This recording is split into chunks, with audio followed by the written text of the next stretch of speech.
guys, I hope you're all doing well. I've decided to have a chill day today, so I'm in my hoodie blanket thingy, so don't mind that.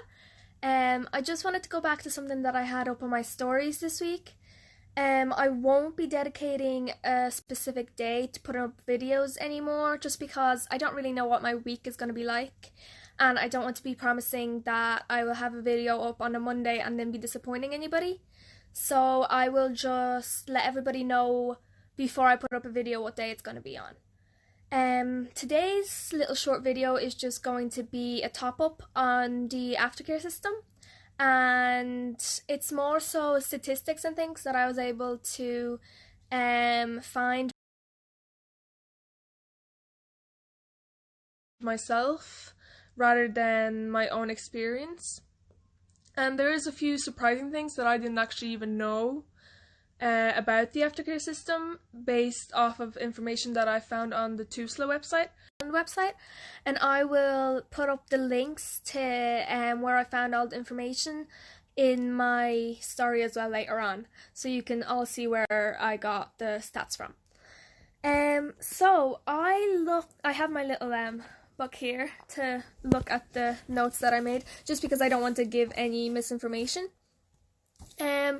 So I went onto the TUSLA website, and under Alternative Care Services, they had a policy for alternative care. Now this is all from 2017.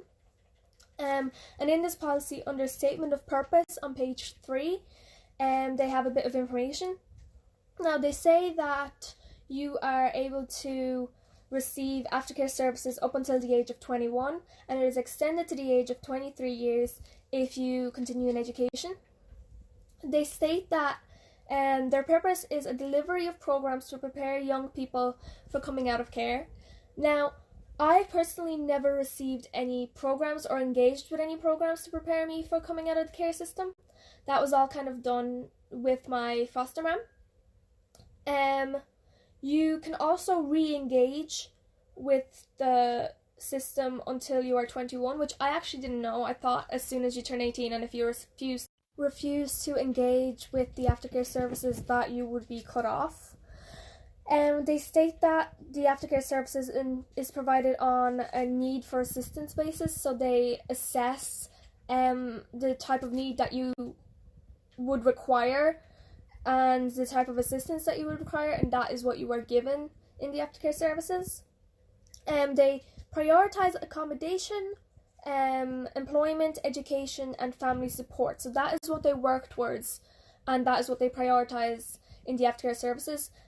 Whether that is, true for anyone in the care system, but myself personally, I never received any help with employment, not particularly that much help with education either, or accommodation. I was helped to apply for HAP and the council housing list, but actually getting accommodation myself was on me. I didn't receive any real help in getting or maintaining accommodation for myself. Another thing that they state in the policy is that there is a consent requirement for an aftercare referral, basically meaning that any young person in care needs to give their consent for their social worker to refer them to the aftercare services, which I do not remember giving. I think that was just something that I was told was happening, like you are turning a certain age and you will be given these services to help you. That's all I remember about that. Also, they state that if you move from your area of origin, so if you live away from where you lived with your foster parents or where you are originally from, that you will not be allocated a new aftercare worker in that new area. So you have to maintain a relationship with your past aftercare worker, and that it is your duty and their duty to make sure that the same services are provided despite the distance. I also looked at the complex needs in aftercare, and on page 9 under accommodation needs, it is stated that TUSLA have to engage and advocate with housing departments and aftercare workers to help get and sustain accommodation for young people leaving care. Whether that is being done, I don't know. I know that there is work being done with aftercare accommodation, so kind of emergency placements and assisted living for young people coming out of the care system. But other than that, I don't think any other work is being done. I could be wrong, but I don't know of any work being done. There is also a drop-in service clinic. This is on page 3. Um, I've never heard of a drop-in service clinic at all for the aftercare system, and apparently you can avail of this at any age, no matter what age you are, as long as you have been in the care system. Which I think would have been handy enough to know for a lot of people, but I was never told about this. And now I'm going to look at the statistics and latest figures on the Focus Ireland website. And I saw that a third of those affected by homelessness at the minute are children, and 800 of those are aged between 18 and 24 and are most likely to be care leavers. Young adults between and including the ages of 18 to 22 receiving aftercare service accommodation in 2019. These are the statistics. 856 of them were with their carers. 407 of them were in independent living. 179 were in other.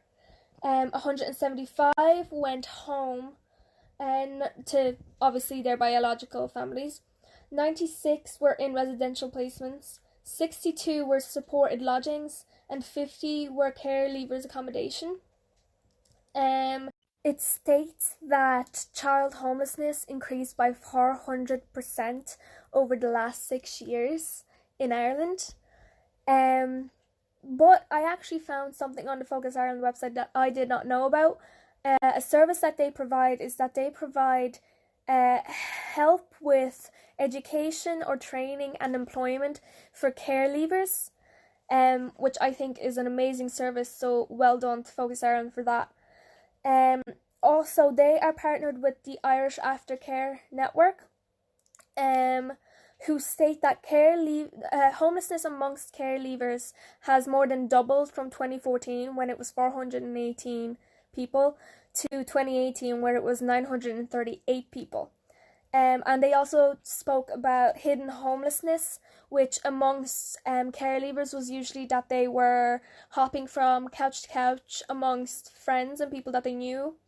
The Irish Aftercare Network also now say that there are nearly 1,000 care leavers or young people homeless in Ireland, and they believe that the services are stretched to their limit. Aftercare workers have over 30 cases each, whereas they should only have between 15 and 20 young people to look after. So the Irish Aftercare Network believe that is one of the reasons for the high levels of homelessness amongst care leavers. You can also find information in a PDF created by Epic, Empowering People in Care. It is called My Voice Has to Be Heard, and it is from 2012. It is based on outcomes of leaving care in North Dublin, for young people in North Dublin. That's a good read as well, if you want to have a look at that. I'll give a link to that later on as well. So these are kind of the statistics and kind of information that I was able to gather myself. Some of these were surprising to me, and they were new information to me as well, about the aftercare system and about like the policies and the levels of homelessness amongst care leavers. I think based on what I have read, I have realised myself that the services provided by TUSLA, the aftercare services, are not adequate, and I don't think that they're fully committed or fulfilling the task that they set out in their policy in 2017. Now, whether there is a new policy that has been made or updated, I have not been able to find it. But I would love to hear if anybody else has any comments on what information I was able to find.